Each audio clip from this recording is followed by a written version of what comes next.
Does anyone know how to cancel your Netflix subscription? I need to cancel it because there's just so much drama in crypto that I don't need any more drama from Netflix. Like I don't even want to pay for them anymore. Why pay when you can get it all for free, right?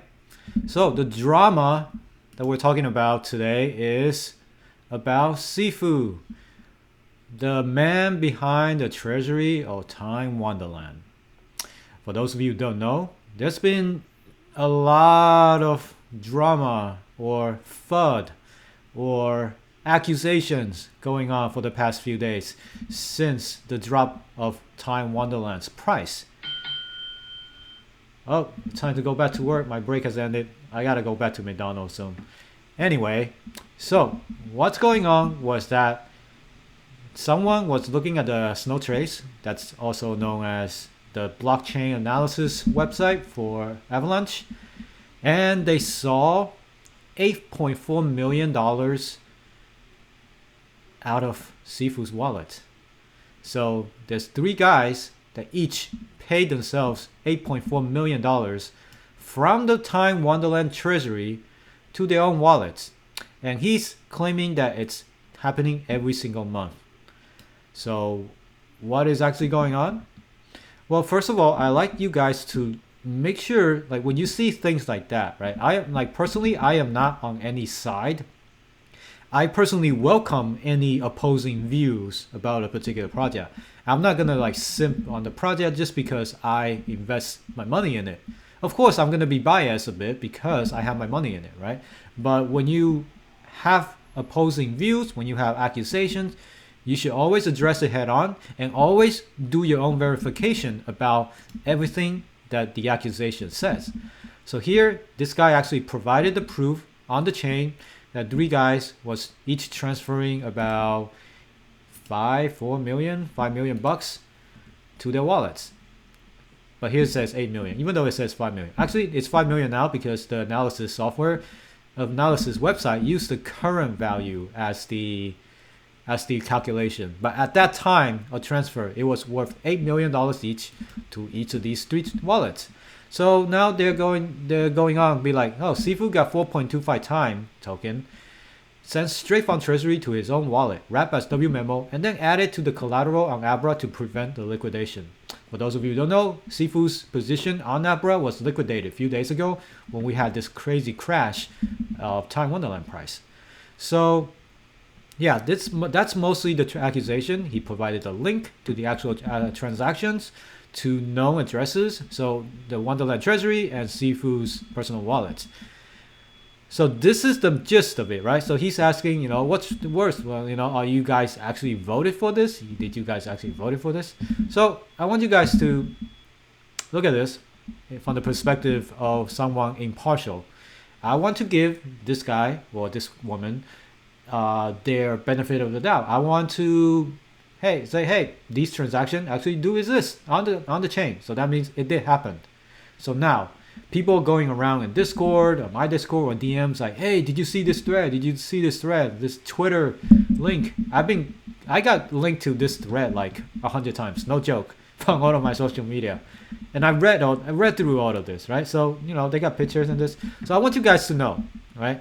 I am not biased towards or against all of this. I want to view these things from a impartial point of view. I want you guys to do the same thing. Don't let your investment cloud your judgment. You want to look at every single accusation and statements and evidence to make sure, and then draw your own conclusion from that. That's the only advice I can give you. So now I'm gonna give you like my take on this whole thing. So and it turns out like my initial thought on this was actually true. So okay, all of this is true. It's happened on the chain. Sifu did took money from the treasury to pay three wallets. Now, what's the reason behind that? That's the number one question you want to try to figure out, right? So we got a real nice person on Twitter today. His name's the Defi Edge on Twitter. He posted a nice thread to explain what this whole thing is about. So Sifu's being accused of taking 8.4 million of time from Wonderland Treasury.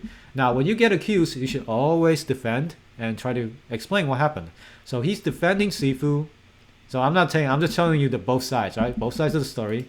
Here's the accusation side and here's the defense side. It's like we're watching a court case. So, oh, by the way, if you guys don't want to get accused of something like evading taxes, I highly recommend you guys check out cryptotrader.tax. I have this link in the description that will give you 10% off when you file your taxes. It is tax time in the United States, so use this software and you can export all of your trades from all of these exchanges and it will just file the tax for you seamlessly, right? Do it very cheap and you should definitely check it out. Anyway, let's go back to the defense. So what is the defense saying? So he's saying that was Sifu allowed to take out this much time? The treasury is secured by multi-sig. Keep that in mind. That means multiple people have to approve his transaction before he can do it. They will not approve of that if Sifu was taking the money out and runs away. So keep that in mind. Multiple people have agreed to this action before he can do it. So why was he allowed to take out the money? So here's all the fraudsters are accusing him of acting maliciously. So keep in mind, here's the explanation. The Wonderland team, the dev team, the company, the marketing, the PR, all of those people. So from Sifu himself, there's a difference between taking time from treasury to avoid liquidation and staking team token allocation disbursement well before the crash. So I was not at risk of liquidation when I added those tokens to Abra position, which I have been building since we launched the CDP, collateral debt position. As I receive no cash salary, I sell tiny pieces here and there. I have expenses to cover many company costs. So what Sifu is saying is he took out that money to pay for operation costs. He does not get paid in dollars. He only gets paid in time token. So he has an incentive to make sure that time token price goes up. Keep in mind that every crypto project has a percentage of tokens set aside for the team. Now you can't expect the Wonderland team to do all of this for free. They have to get paid. And in crypto, or any small like startups and whatever, a percentage of the company is allocated for the team. That's how it works. The Wonderland team receives $0 salary. This allocation covers compensation for their hard work. It also covers company expenses.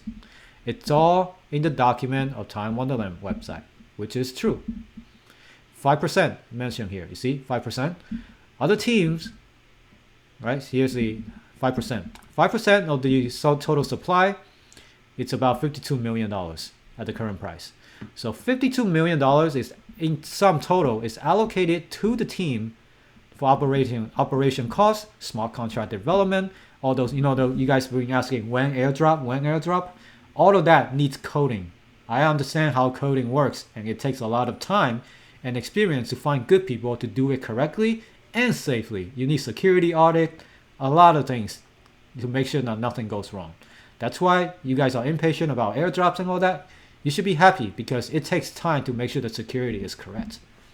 So that's how much of a piece of pie that Sifu and his team gets compared to the whole Wonderland ecosystem. 5%, is that a lot for the team? Well, let's look at all the other projects. 5%, it's actually very small compared to other projects. Other projects, the team owns such big amount that they control a pretty large percent of the supply. So 5% for Wonderland is not that much. So that is, all there is. That's the defense. I'll link you guys to these Twitter threads in the description below. But also I want to hear from the man himself. Let's go to Sifu. How he explains all of this FUD. So there was right there. So basically the thread comes from this. The team receives under 5% of the circulating supply as stated in our docs. This is one of the smallest team allocation in DeFi, with the norm being 10-20%. In TradeFi, founders usually hold 51%. That is true. A lot of companies like Airbnb, well, famously Facebook, the founders hold 51%, so they can control the whole company. So we only hold, well, not us, but the dev team, Sifu and the dev team, holds 5% of the circulating supply. So keep that in mind. That's Founder Man himself. Let's see what else does he say about this particular issue. All right.